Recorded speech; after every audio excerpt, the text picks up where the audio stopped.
اگرچہ فیض صاحب ترقی پسندوں میں سب سے بہترین شاعر ہیں کہ کئی بار آیا کہ غزل مر گئی اور شاعری جو ہے وہ مردہ ہو گئی.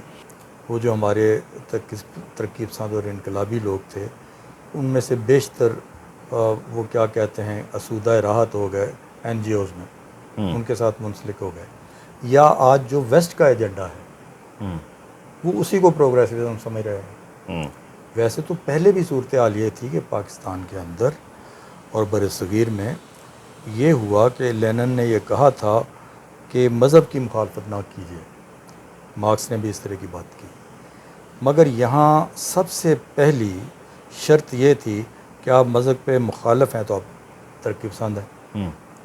تو اب مذہب کی مخالفت تو ویسٹرن ماڈرنسٹ بھی کرتے تھے, اور ویسٹرن ماڈرنسٹ جو ہیں وہ تو ظاہر ہے کیپٹلزم کے نمائندہ, لیکن مذہب کی مخالفت میں ہمارا پروگریسو اور کیپٹلزم کا نمائندہ ویسٹرن ماڈرنسٹ یہ دونوں یہاں ایک کیمپ میں رہے. ندیم صاحب کی مخالفت اسی لیے کی جاتی تھی کہ وہ پوری تہذیبی ٹوٹیلٹی کو لے کے چلے, تو ندیم صاحب نے انہیں جواب دیا تھا کہ میرا مذہب مجھے غریبوں کی حمایت سے نہیں روکتا. واہ واہ واہ. ٹھیک ہے.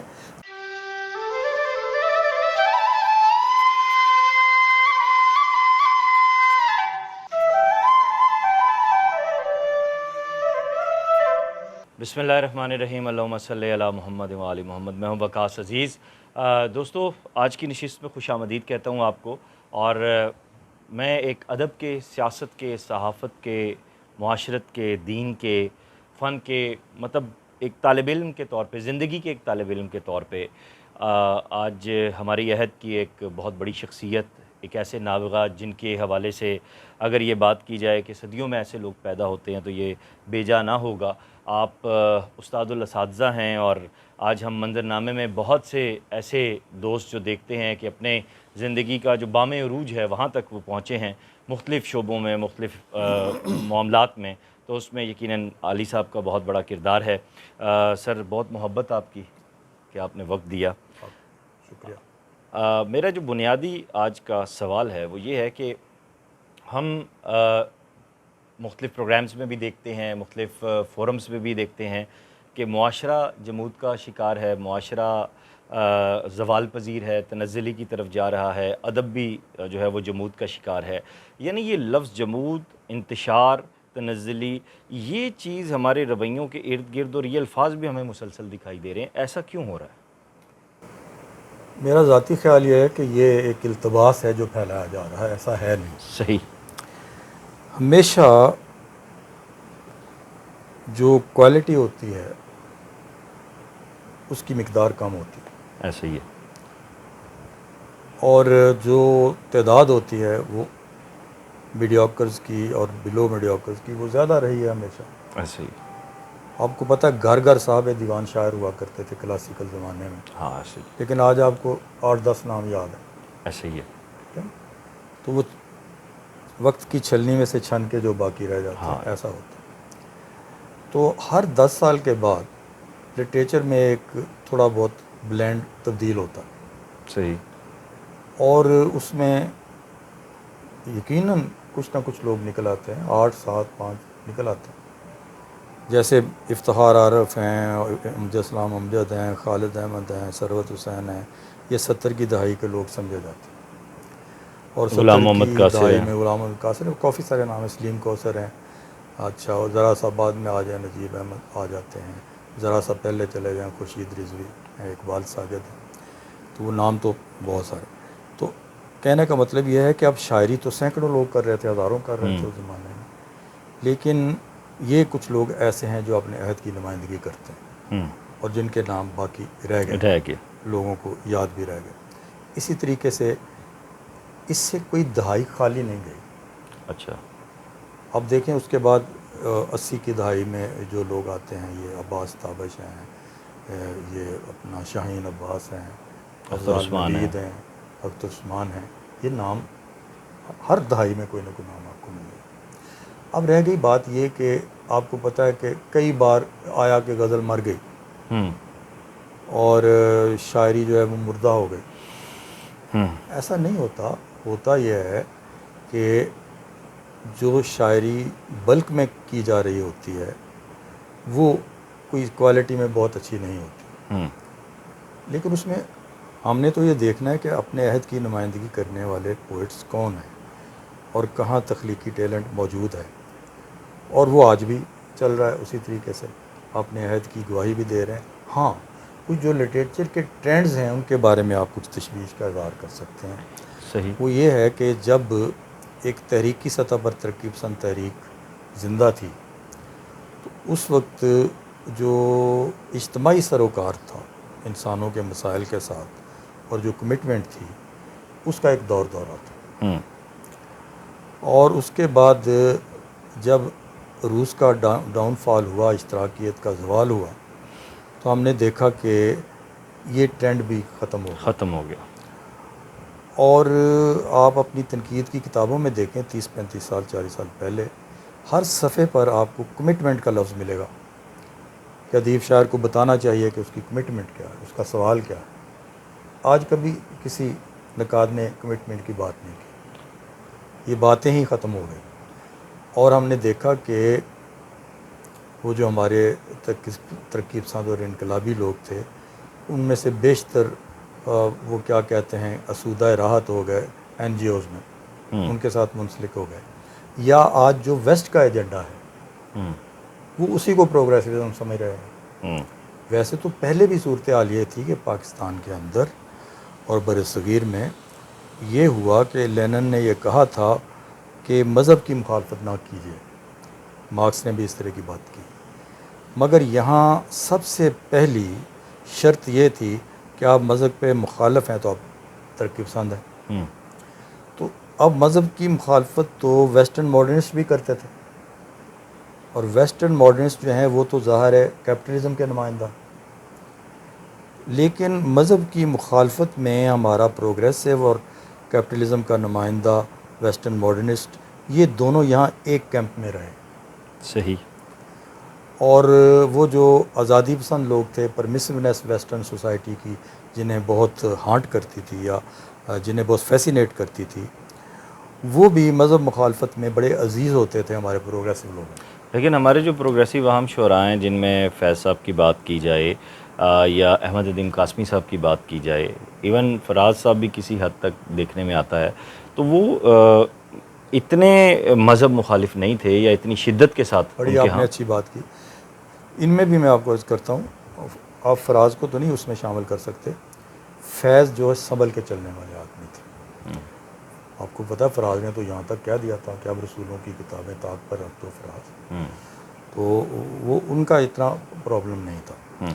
لیکن فیض صاحب جو تھے وہ ہماری فکری تہذیبی روایت کے یعنی کہ نگیشن نہیں کرتے تھے، بلکہ ان کی ساری ڈکشن جو ہے وہ ہماری فکری تہذیبی روایت سے آئی ہوئی ہے، یعنی ہماری فکری تہذیبی روایت کی جو انسان دوستی ہے اس کے اندر سے ہی انہوں نے شرف انسانیت کی قدریں لی ہیں، اور ان کی تو بعض نظموں کے قرآن کی آیات سے نام ہے۔ جی بالکل ایسے ہی، مایبا کا ربی، یہ آیت سے لیا ہوا ہے، ہم دیکھیں گے۔ اچھا، اسی طریقے سے ان کی ساری شاعری کی جو لغت ہے، تو قاسمی صاحب جو تھے، یہ بڑا ایک اہم بات آپ نے نام لیا تو اس حوالے سے ایک مسئلہ بھی حل ہو جائے گا۔ قاسمی صاحب جو تھے وہ ہماری جو فکری تہذیبی روایت ہے اس کی ٹوٹیلٹی کو لے کر چلنے والے تھے۔ ہمارے فیض صاحب کے ہاں بھی ٹوٹیلٹی نہیں ہے، اگرچہ فیض صاحب ترقی پسندوں میں سب سے بہترین شاعر ہیں پوئٹیفیکیشن کے اعتبار سے۔ بالکل درست بات ہے۔ اور ان کا کمال یہ ہے کہ انہوں نے انقلاب کے عمل کو ایک عاشقانہ کمٹمنٹ کا عمل بنا دیا، ایک تہذیبی عمل بنا دیا۔ اسی لیے آپ دیکھتے ہیں کہ وہ ہر طبقے میں پسند کیے جانے والے شاعر ہیں، اس لیے کہ ہمارے صوفیہ کی طرح سے انہوں نے ایسی لغت کا استعمال کیا ہے جو لغت اپنے زیادہ وسیع معنی رکھتی ہے، اپنی تہذیبی پس منظر کے معنی رکھتی ہے۔ ندیم صاحب نے بھی یہ کیا، مگر ندیم صاحب کو یہ ایج حاصل ہے، کنٹینٹ کے اعتبار سے میں کہہ رہا ہوں، پورٹیفیکیشن کے اعتبار سے نہیں کہہ رہا، کنٹینٹ کے اعتبار سے انہوں نے جو روحانی جہتیں تھیں ہماری فکری تہذیبی روایت کو کہ ان کو بھی سامنے رکھا، نعت بھی کہی، حمد بھی کہی، اور جو ہمارے سلام بھی کہا، ایون پاکستانیت ان کے ہاں جس طریقے جی سے بالکل ہے، فیض کے ہاں بھی آپ دیکھیں فیض گلہ بھی کرتے ہیں پاکستان سے کوئی تو وہ کہتے ہیں نثار میں تیری گلیوں پہ وطن. تو میں کہا کرتا ہوں کہ اگر کسی نے پاکستان کے اندر رہتے ہوئے پاکستان کے اندر جو بدعنوانیاں ہیں ان کی مخالفت کرنی ہے یا احتجاج کرنا ہے یا کسی مزاحمت کرنی ہے ظلم کے خلاف تو وہ فیض صاحب سے سیکھیں کریمہ. واہ واہ واہ واہ کہ کس طریقے سے پاکستان کی احترام کرتے ہوئے پاکستان کے ساتھ غیر مشروط محبت کا اعلان کرتے ہوئے پھر وہ کریں بات. اچھا یہ آپ نے بڑی خوبصورت بات کی اور ناظرین آپ نے دیکھا کہ حال ہی میں ہم نے ڈاکٹر فہیم اقبال جوزی صاحب کا ایک انٹرویو آن ایئر کیا جس میں ان کا جو سوال تھا جو ان کی بات تھی بلکہ اس پہ بڑا شور بھی مچا اور آج کل وہ بہت زیر بحث بھی ہے. ان کا یہ جوزی صاحب کا یہ کہنا ہے کہ فیض جو ہے وہ فوج کے ساتھ مل کر پاکستان میں کمیونسٹ سوشلسٹ انقلاب لانا چاہتے تھے جبکہ آپ نے کہا کہ وہ پاکستان کے اندر جو تہذیبی فکری روایتی جو چیزیں ان کو جڑ کر لے کر چل رہے تھے تو یہ تو دو باتیں پھر متضاد ہو جاتی ہیں. دیکھیں نا میں تو ڈکشن کی بات کر رہا ہوں ان کی پوئٹری کی. یہ سیاسی بات ہے. صحیح. یہ جو بات ہے کہ وہ ایک انقلاب میں جو آرمی کی مدد سے آ رہا تھا اس میں کتنے ملوث تھے کتنے نہیں تھے یہ ایک پولیٹیکل بات ہے مسئلہ. تو وہ یہ ہے کہ اس میں کوئی حرج نہیں ہے. اب دیکھیں دنیا میں بڑے بڑے انقلابات جو آئے ہیں ان میں فوج شامل رہی ہے. اب فوج کیا ہے؟ فوج ایک ایسی آرگنائزیشن ہوتی ہے کہ اگر آپ اس کی لیڈرشپ بدل دیں تو وہی ساری کی سارا جو مشینری ہے وہ اس کے کام آنا شروع ہو جاتی ہے انقلاب. صحیح. تو اگر فرض کریں انہوں نے کوئی خلوص دل سے کوشش کی بھی ہوگی تو اس کا مطلب یہ نہیں ہے کہ وہ جو فوج کی ہیجمنی ہے یا ڈومینیشن ہے یا اجارہ داری ہے وہ اس کی حمایت میں نکل کھڑے ہوئے تھے. ایسی بات نہیں. صحیح. یہ تھوڑا سا میں سمجھتا ہوں کہ مبالغہ ہے. ہاں ان کی اسٹریٹجی آپ یہ کہہ سکتے ہیں کہ اسٹریٹجی ان کی یہ تھی کہ بھئی سب سے طاقتور ادارہ یہ ہوتا ہے اگر اس کے ادارے کے اندر سے کوئی انقلابی کیڈر بنا لیا جائے تو شاید زیادہ جلدی کوئی تبدیلی آ جائے. صحیح. تو وہ اتنی سی بات ہے اس کا شاعری کے ساتھ تعلق نہیں. صحیح. اچھا میں وہ جو بات کر رہا تھا وہ مجھے ذرا پوری کر لینے دیں. ندیم صاحب متون رہے ہیں اسی وجہ سے. میں نے جو تھیسس بنایا تھا نا کہ لیفٹ جو تھا عمومی طور پر مذہب مخالف تھا جی. اس کا سب سے بڑا ثبوت ندیم صاحب کی مخالفت ہے. ندیم صاحب کی مخالفت اسی لیے کی جاتی تھی کہ وہ پوری تہذیبی ٹوٹیلٹی کو لے کے چلتے تھے. سجاد ظہیر نے سب سے پہلے ندیم صاحب سے یہ کہا تھا یہ انہوں نے دباچے میں ذکر کیا ہوا ہے جلال و جمال کے کتاب کے دباچے. جی بالکل ایسے ہی ہے. تو اس نے کہا تھا جی آپ اتنے زبردست انقلابی آدمی ہیں تو آپ نے یہ مذہب کا کیا کھیکن پال رکھا ہے ٹنٹا پال رکھا ہے. تو ندیم صاحب نے انہیں جواب دیا تھا کہ میرا مذہب مجھے غریبوں کی حمایت سے نہیں روکتا. واہ واہ واہ. ٹھیک ہے. تو یہ تضاد تو آپ دیکھیں دونوں چوٹی کے آدمی ہیں.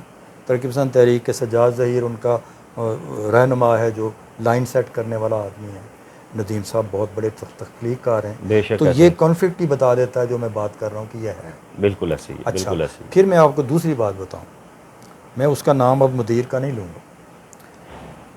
ہمارے یعنی روایت میں یہ تھا کہ نعت جو تھی وہ کوئی شاعر اپنا مجموعہ چھپواتا تھا جسے دیوان کہتے تھے تو اس کے شروع میں حمد اور نعت لگاتا. بالکل ایسے ہی ہے سر. بلکہ ہندو بھی کوئی مثنوی چھپواتے تھے تو پہلے حمد اور نعت. بالکل ایسے ہی ہے. تو انگریزوں کے آنے سے پہلے اس کو زک پہنچی اس ٹریڈیشن کو. بالکل. بعد میں ترقی پسند تحریک جو 1936-35 میں وہ بنی تو اس کے بعد سارے ادبی رسالے تھے تو انہوں نے اس میں نعت کا داخلہ ممنوع کیا ہوا تھا کہ یہ مذہبی مسئلہ ہے.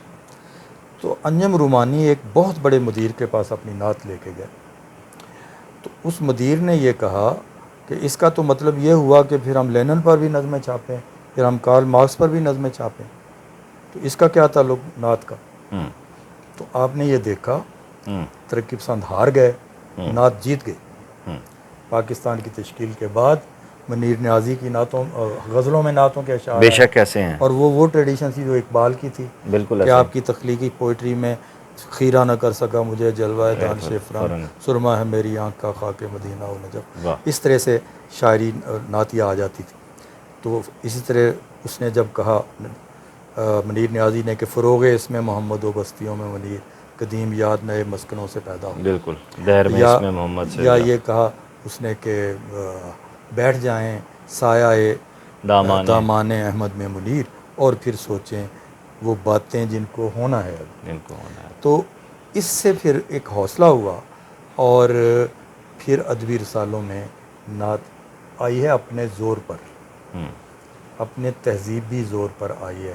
کسی ضیاء الحق نے نہیں کوئی آرڈیننس جاری نہیں کیا تھا کہ طویل سالوں میں نعتیں ہونی چاہیے، اس سے پہلے شروع ہو گئی. اور آج آپ کا کوئی رسالہ حمد اور نعت کے بغیر نہیں چھپتا. اچھا دوسری بات میں اور آپ کو کہوں گا، اقبال آج بھی زندہ ہے پروگریسو حوالے کے طور پہ. یہ پوری جو تحریک جس نے 50 ملکوں کو نکالا ہے افغانستان سے، وہ جو مجاہدین تھے وہ ایک دوسرے کو اقبال کے خط شعر لکھ کے بھیجا کرتے تھے. پورا ایرانی انقلاب جو ہے علی شریعتی کے حوالے سے اقبال سے پھوٹا ہوا ہے. ایسے ہی ہے، بالکل ایسے ہی ہے. اور جب انقلاب برپا ہو رہا تھا ایران میں تو اس وقت چوراہوں میں اقبال کے پوسٹر لگائے جاتے ایسے ہی ہے، بالکل ایسے. ترکی میں آپ دیکھ لیں جو ریوائولزم ہو رہا ہے وہ اقبال. کشمیریوں کو دیکھ لیں وہ کس کا نام لیتے ہیں. تو یہ جو بڑا شاعر ہوتا ہے جو دنیا کے 2-4 ہی ہوتے ہیں ان میں اقبال ہے. اور اقبال آج بھی باحوالہ ہے، اس لیے ہے کہ وہ آپ کی ٹوٹل تہذیب کے اجزاء کو لے کر چلتا ہے، کلیت کو لے کر چلتا ہے، اور آپ کی انسان کی جو میٹا فزک اور اسپریچول ڈیپتھ ہے وہاں سے ہم کلامی کرتا ہے. اس لیے وہ زندہ ہے اور زندہ رہے گا. صحیح صحیح. تو ایک بڑے بیانیے کے ساتھ منسلک ہے جسے آپ رسول اللہ صلی اللہ علیہ وسلم کی واردات کہہ سکتے ہیں، قرآن جسے کہتے ہیں. قرآن کے ساتھ اللہ تعالیٰ کے کلام کے ساتھ وہ وابستہ ہے. اس کی وجہ سے اس کی پیغام بھی ابدی رہے گا اور چلتا رہے گا، اس سے لوگ طاقت لیتے رہیں گے. آج کوئی حوالہ آپ کو پروگریسن کا نہیں ملتا، اگرچہ آج ہر ملک کے بڑے شہر میں انجمن ترقی پسند مصنفین جو ہے وہ منظم ہے. کبھی وہاں آپ نے دیکھا امریکہ کے خلاف کبھی کوئی بات ہوتی، عالمی سامراج کے خلاف کبھی کوئی قراردادیں دیکھی ہوتی؟ اس سے پہلے جب تک 9/11 سے پہلے یہ ہوتا تھا ذرا سی بات پر عالمی سامراج کے خلاف، سفید سامراج کے خلاف جلوس نکلنے لگ جاتے تھے اور ادبی حلقوں میں قراردادیں پاس ہونا شروع ہو جاتی تھیں. تو میرا یہ ایک تھیسز ہے کہ ہمارا شاعر اور ادیب جو ہے ایٹ لارج عمومی طور پر ہماری جو فکری تہذیبی بہاؤ جو اس کا جو مرکزی بہاؤ ہے اس سے الگ رہا ہے. جو 2-3 کروشل مومنٹ ہے میں آپ کو بتاتا ہوں کیسے الگ رہا ہے. مثلا پہلا کروشل مومنٹ تھا تحریک پاکستان کے مطابق پاکستان کی تشکیل کا. آپ کو یہ تو پتہ ہے کہ 40 میں تو قرارداد منظور ہو گئی تھی. بالکل ایسے ہی ہے سر. اور یہ 1946 کے قریب آ کے فیصلہ کرتی ہے انجمن ترقی پسند مصنفین اور اشتراکی پارٹی جو تھی کہ یہ ایک جینون تحریک ہے اور ہمیں اس کا ساتھ دینا چاہیے. 40 میں کیا نا. بالکل ایسے. گویا ان کو ایک سوشولوجیکل تبدیلی جو بر صغیر میں تاریخی تبدیلی ہونے جا رہی تھی اس کا علم نہیں تھا. اور انجمن ترقی پسند مصنفین سے پہلے سے 2 روایتوں کے 2 بڑے آدمی اپنی ٹوٹیلٹی میں پروگریسو تھے. اقبال اسلامی روایت میں تھا پروگریسو اور پریم چند ہندو روایت میں پروگریسو. لیکن اس سے پہلے 36-37 میں جب احیا ہوا انجمن ترقی پسند مصنفین کا تو صرف قیام پاکستان نہیں بلکہ دنیا بھر کے محنت کشو ایک ہو جاؤ اور یہ چیز سامنے آئی. اور پھر بر صغیر میں بھی تو یہی تو تضاد ہے نا. جی بہت اچھی آپ نے بات کی. بر صغیر میں بھی وہ ایکٹیویٹی شروع ہوئی اور پھر معذرت چاہتا ہوں صرف آخری حصہ ہے سوال کا. بر صغیر میں بھی وہ تحریک ایکٹیو ہوئی اور 47 سے پہلے جس مرحلے کا آپ ذکر کر رہے ہیں وہ اس مرحلے کی بنیاد تو پہلے نہیں رکھ دی گئی تھی جو پھر بعد میں بے شک ساتھ آ کے ملے. آپ دیکھیں توجہ سے میری بات سنیں میں کیا کہہ رہا ہوں. میں یہ کہہ رہا ہوں کہ ترقی پسند تحریک کی تاسیس تو ہوئی 36 میں. جی. اس سے پہلے اقبال کی واردات موجود جی تھی، بالکل پریم چند کی واردات موجود تھی. اور آپ کو پتہ ہے کہ اقبال کو اس کی صدارت کے لیے کہا گیا تھا پہلے. جی بالکل ایسے ٹھیک ہے نا. ایسے ہی ہے یہ. اچھا تو میں آپ کو بتانا یہ چاہتا ہوں کہ ترقی پسند تحریک سمٹ گئی، چھوٹی ہو گئی پریم چند سے اور اقبال سے. میں یہ کہہ رہا ہوں صحیح کہ وہ تہذیب کی کلیت میں بات کر رہا تھا، پریم چند پوری ہندوازم کی اسپریچولزم کو ساتھ لے کے چل رہا تھا. بالکل ایسے. اقبال مسلم اسپریچولزم کو ساتھ لے کے 2 تہذیبیں تھیں. ٹھیک ہے نا، 2 تہذیبیں تھیں. تو ایک تو یہ بات سمجھنے سے قاصر ہے، حالانکہ وہ یہ کہتے ہیں کہ ہم سوشولوجی کے انسائٹ زیادہ رکھتے ہیں، سوشولوجی صحیح عمرانیات کو زیادہ سمجھتے ہیں. صحیح. اب صرف ہیو اور ہیو ناٹ کی بات کرنا یہ تہذیبی شعور کی نفی ہے. درست فرمایا. یعنی آپ جب یہ کہتے ہیں کہ تضاد صرف یہ ہے، گویا قدروں کا کوئی تضاد نہیں، گویا کلچرز کا کوئی تضاد نہیں. اور آج وہی لوگ اس بات کی فیور کر رہے ہیں تہذیبوں کے تصادم کی؟ بالکل ایسے تہذیبوں کے تصادم میں اور ہیوز اور ہیو ناٹس کے تصادم میں کتنا فرق ہے؟ بالکل ایسے فرق ہے نا، بہت زیادہ. اچھا تو وہ یہ بات سمجھنے سے قاصر رہے کہ ہیو اور ہیو ناٹس تو موجود ہیں، یہ دنیا بھر کا ایک ناانصافی کا عمل ہے جو ہو رہا ہے، مگر اس کے ساتھ انسان کی اور ضرورتیں ہیں. اس کی اجتماعی شناخت ہوتی ہے، وہ تہذیب سے ہوتی ہے. تو بر صغیر نے عملی طور پر یہ ثابت کر دیا کہ قائد اعظم نے جب یہ کہا تھا کہ جب پہلا ہندو مسلمان ہوا تھا تو پاکستان بن گیا تھا، تو گویا پاکستان کا جو مطالبہ تھا نہ مذہبی قومیت کی بنیاد پر کیا گیا تھا، نہ جغرافیکل قومیت کی بنیاد پر کیا گیا تھا، یہ تہذیبی قومیت کی بنیاد پر کیا گیا تھا. یعنی بر صغیر میں اسلام کے تال میل سے ایک الگ آئیڈینٹی پیدا ہوئی جو ہندوؤں سے بھی مختلف تھی اور عرب کے مسلمانوں سے بھی مختلف تھی، ایرانی مسلمانوں سے بھی مختلف تھی، ترکی مسلمانوں سے بھی مختلف یہاں کی تہذیب سے تھی. ٹھیک ہے جی. اور اس کے پیچھے مجھے ڈیٹیل میں اگر جانا پڑے تو میں نے اس طرح سے سمجھنے کی کوشش کی ہے کہ ہر پیغمبر کی وفات کے بعد مذہب کو تہذیبی اس میں چینل میں داخل ہونا پڑتا ہے. بالکل درست بات اور کیا آپ نے تہذیبی چینل میں جب مذہب جاتا ہے تو اس میں گروتھ شروع ہو جاتی ہے. واہ.